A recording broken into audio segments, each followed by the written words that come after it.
ഞാൻ ഇന്നിവിടെ പറയാൻ വന്ന കഥയുടെ പേര് മുയലും ആമയും. പണ്ടൊരു കാട്ടിൽ ഒരു മുയലും ഒരാമയും ഉണ്ടായിരുന്നു. മുയൽ ഭയങ്കര ഓട്ടക്കാരൻ. ആമ മുയൽ ഭയങ്കര ഓട്ടക്കാരൻ. ആമ പതുക്കെ പതുക്കെ പതുക്കെ. ഒരു ദിവസം കാട്ടിൽ ഓട്ട മത്സരം വെച്ചു. അതിൻ്റെ അകത്ത് മുയലും ആമയും പങ്കെടുത്തു. ആരായിരിക്കും ജയിക്കുക?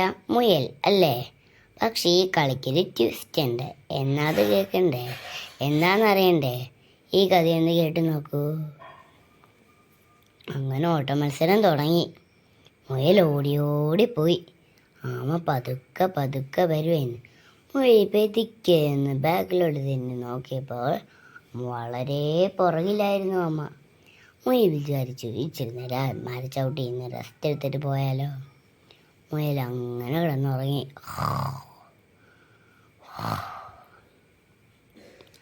ആമ മുയലിൻ്റെ അടുത്തേക്ക് എത്തി.